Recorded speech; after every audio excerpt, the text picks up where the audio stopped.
নমস্কার বন্ধুরা, আশাস কুকবুকে সবাইকে স্বাগত। বন্ধুরা, আজকে আমি সয়াবিনের একটা নতুন রেসিপি তোমাদের সাথে শেয়ার করছি। সয়াবিনের নতুন ধরনের এই রেসিপিটা খেতে কিন্তু খুবই অসাধারণ হবে। এটা ভাত, রুটি, পরোটার সাথে খেতে খুবই ভালো লাগে। আর এটা রান্না করতে কিন্তু খুব একটা বেশি সময়ও লাগে না। একটু অন্য ধরনের স্বাদ পেতে হলে সয়াবিনের এই রেসিপিটা অবশ্যই তোমরা কিন্তু একবার বানিয়ে দেখতে পারো। তাহলে চলো দেখে নেওয়া যাক কীভাবে বানাচ্ছি।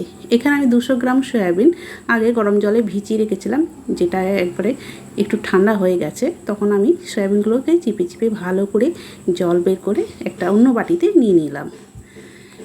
এবার এই সয়াবিনগুলোর মধ্যে অল্প একটু লবণ দিয়ে দিচ্ছি, হাফ চামচেরও কম দিয়ে দিলাম লবণ। আর 2 চামচ দিয়ে দিচ্ছি কর্নফ্লাওয়ার। আর অল্প একটু দিয়ে দিলাম এখানে ঝাল লঙ্কার গুঁড়ো, হাফ চামচ মতো দিয়েছি ঝাল লঙ্কার গুঁড়ো। এখানে কর্নফ্লাওয়ারের বদলে তোমরা কিন্তু ময়দা দিয়েও বানাতে পারো। তবে এবার সব কিছু ভালো করে সয়াবিনের সাথে মাখিয়ে নিচ্ছি। এই সয়াবিনের রেসিপিটা একদম নতুন ধরনের বন্ধুরা, খেতে কিন্তু অসাধারণ হয়েছিল। তোমাদের সাথে তার জন্য শেয়ার করছি, তোমরা কম সময়ে কিন্তু এইভাবে বানিয়ে নিতে পারো। মাখিয়ে রেখে দিলাম সয়াবিনগুলো।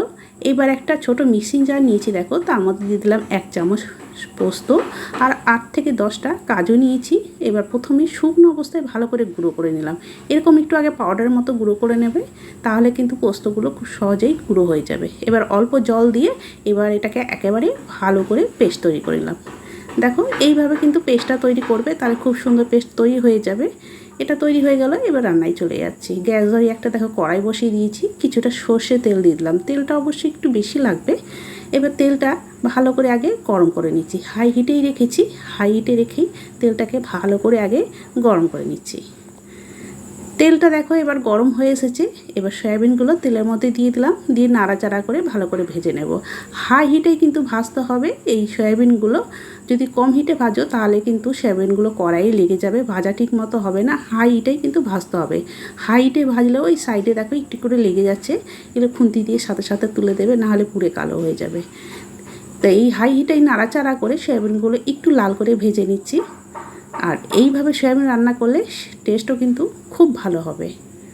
দেখো কিছুক্ষণ নাড়াচাড়া করে সয়াবিনগুলো একটু লাল লাল করে ভেজে নিলাম। ভাজা এখানে আমার হয়ে গেছে।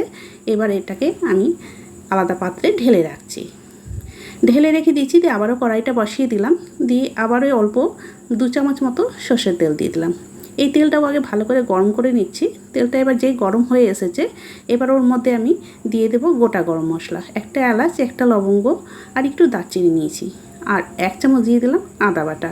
এবার হিটটা একেবারে লো করে দিয়েছি। লো করে দিয়ে আদাটা একটু আগে ভেজে নিচ্ছি। যতক্ষণ না পর্যন্ত আদার কাঁচা গন্ধ যাচ্ছে ততক্ষণ একটু ভেজে নিতে হবে, খুব বেশি না।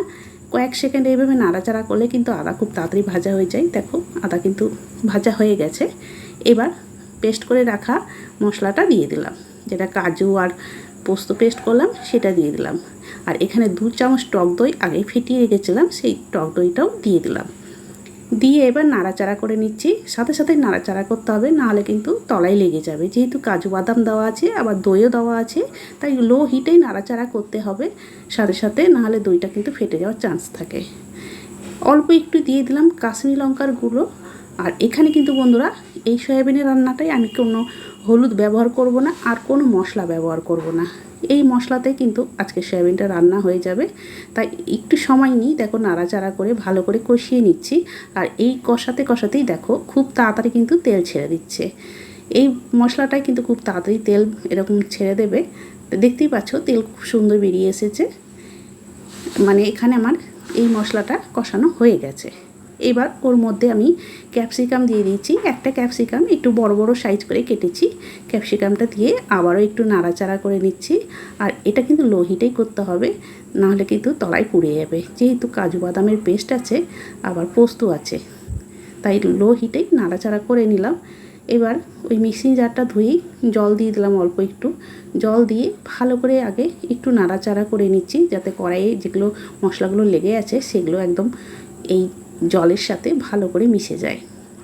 ভালো করে দেখো নাড়াচাড়া করে নিলাম। এবার ভেজে রাখা সয়াবিনগুলো দিয়ে দিলাম। সয়াবিনগুলো দেওয়ার পর আবারও এই মশলার সাথে ভালো করে মিশিয়ে নিচ্ছি। মিশিয়ে নিয়ে তারপরে এখানে আমি আরও কিছুটা জল দেব।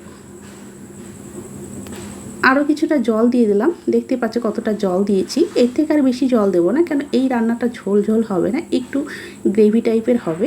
তার জন্য এইটা অল্পই জল দিলাম। ঝালের জন্য 4টে কাঁচা লঙ্কা দিয়ে দিচ্ছি, আর পরিমাণ মতো লবণ দিয়ে দিলাম, আর 1 চামচ এখানে চিনি দিয়ে দিচ্ছি। যেহেতু টক দই দিয়েছি আর এই সয়াবিন রান্নাটা কিন্তু পুরোপুরি নিরামিষ করছি, তার জন্য 1 চামচ চিনি তো অবশ্যই দিতে হবে। তারপরে সব কিছু ভালো করে নাড়াচাড়া করে ঢাকা দিয়ে মিডিয়াম হিটে 5 মিনিট এটাকে রান্না করে নেব। 5 মিনিট পর ঢাকাটা খুলে নিলাম। দেখো এখানে কিন্তু সয়াবিনের গ্রেভিটা খুব সুন্দর হয়ে গেছে, আর দেখতেও পাচ্ছ কত সুন্দর হয়ে গেছে, দেখতেও বেশ ভালো লাগছে। এবার অল্প একটু গরম মশলার গুঁড়ো দিলাম, খুবই অল্প দিয়েছি, আর কিছুটা কসুরি মেথি গুঁড়ো করে রেখেছিলাম সেটা দিয়ে দিলাম। দিয়ে এটা কয়েক সেকেন্ড একটু ফুটিয়ে নেব, যাতে কসুরি মেথির গন্ধটা পুরো সয়াবিনের মধ্যে যায়। এবার দেখো কয়েক সেকেন্ড, খুব বেশি না, অল্প একটু নাড়াচাড়া করে একটু ফুটিয়ে নিলাম। এখানে কিন্তু আমার সয়াবিন রান্নাটা পুরোপুরি রেডি হয়ে গেছে। এবার আমি গ্যাসের হিটটা অফ করে দেবো। এর থেকে আর বেশি ফোটাবো না, তাহলে গ্রেভিটা একেবারেই কমে শুকনো শুকনো হয়ে যাবে। কারণ এটা একটু ঠান্ডা হওয়ার পর অনেকটাই কিন্তু গ্রেভিটা গাঢ় হয়ে যাবে, যেহেতু পোস্ত আর কাজু বাদাম দেওয়া আছে, তার জন্য গ্রেভিটা অনেকটাই গাঢ় হবে। তাই এই অবস্থাতেই নামিয়ে নিলাম। এবার তোমাদের সার্ভ করে দেখাচ্ছি। দেখো কত সুন্দর হয়েছে বন্ধুরা এই সয়াবিনের রেসিপি। একবার হলেও তোমরা কিন্তু অবশ্যই বানিয়ে দেখো। অনেকভাবেই সয়াবিন রান্না করে খাও, একটু মুখের স্বাদ বদলানোর জন্য এইভাবে রান্না করে দিতে পারো। একদম কম মশলায় একদম ঝটপট কিন্তু এই রান্নাটা হয়ে যায়, খেতে ভীষণ ভালো লাগে। এটা ভাত, রুটি, পরোটার সাথেও খেতে দুর্দান্ত লাগে। তাহলে বন্ধুরা আজকের আমার সয়াবিনের রেসিপি তোমাদের কেমন লাগলো কমেন্ট করে জানাবে। যদি ভালো লেগে থাকে বন্ধু ফ্যামিলির সাথে বেশি বেশি করে শেয়ার করে দেওয়ার অনুরোধ রইল। আর যদি কেউ নতুন বন্ধু হয়ে থাকো অবশ্যই চ্যানেলটিকে সাবস্ক্রাইব করে রেখো। তাহলে বন্ধুরা আজকের মতো আমি এখানে শেষ করছি, আবার একটা নতুন রেসিপি নিয়ে চলে আসবো। সবাই ভালো থেকো, সুস্থ থেকো, সবাইকে অনেক অনেক ধন্যবাদ।